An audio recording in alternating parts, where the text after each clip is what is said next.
अस्सलामुअलैकुम गाइस। तो आज हम बना रहे हैं बीफ शनवारी, जिसे बीफ सुलेमानी भी आप कह सकते हैं और बीफ पिशावरी भी। बहुत ही मज़े की बनती है। तो आइए इसे बनाते हैं। सबसे पहले मैंने 1 किलो बीफ को जो है वो बॉईल करने के लिए रख दिया है। इसमें मैंने डाला है 1 टीस्पून सॉल्ट। आप इसको प्रेशर कुकर में भी बना सकते हैं, लेकिन मैंने इसको ऐसे ही बना दिया है। इसे आपने अच्छे से गलाना है और कोशिश करनी है कि इसमें 2 कप यखनी के बचे। कढ़ाई में 1 कप ऑयल कर लेंगे और इसमें ऐड करेंगे 1 किलो टमाटर, जो कि मैंने सेंटर से हाफ़ कट किए हैं, और 7 से 8 ग्रीन चिलीज़ यानी सब्ज़ मिर्चें। अब इसको हमने तकरीबन 15 से 20 मिनट अच्छे से भूनना है। 15 मिनट भूनने के बाद इसके जो छिलके हैं वो आसानी से ऊपर से अलग हो जाएंगे और उसके बाद हम इसको ज़्यादा पकाएंगे।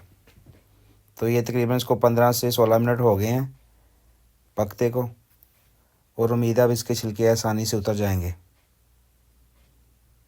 ये देखें, टमाटर का छिलका हम उतार के देखेंगे और ये आसानी से उतर गया है। इसी तरह से आपने तमाम टमाटर के छिलके अलग कर लेने हैं और फिर इसको अच्छे से पकाना है। और मैश कर सकते हैं तो इसको आप चम्मच से मैश भी करें, ताकि इसका जो पेस्ट है वो जल्दी से रेडी हो जाए। इसमें टमाटर ज़्यादा इसलिए इस्तेमाल होते हैं क्योंकि इसमें और कोई चीज़ नहीं डलती, यानी कि प्याज वगैरह और लहसुन अदरक इसमें नहीं डलता।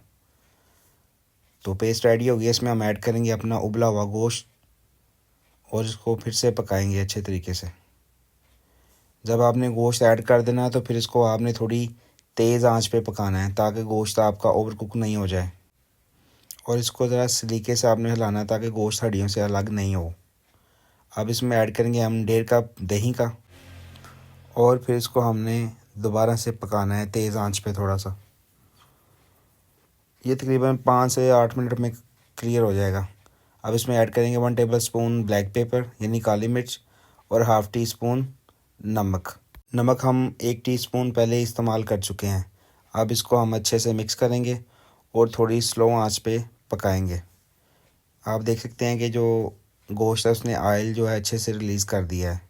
अब इसकी गार्निशिंग करेंगे धनिए के साथ और फिर इसको करेंगे इंजॉय। बहुत ही मज़े की डिश है। गोश्त देखें फुली टेंडर है, पका हमने इसको पहले से लिया था। कच्चा रहने का कोई सवाल ही नहीं पैदा होता। तो घर में इसको बना के ज़रूर ट्राई करें और मुझे कमेंट सेक्शन में ज़रूर बताइएगा कि आपको मेरी ये रेसिपी कैसी लगी। अगर मेरी वीडियो आपको पसंद आई हो तो मेरे चैनल को लाइक कीजिएगा, सब्सक्राइब कीजिएगा और दोस्तों से शेयर कीजिएगा। खुश रहें और खुश रहने दें। दुआओं में याद रखिएगा। अल्लाह हाफ़िज़।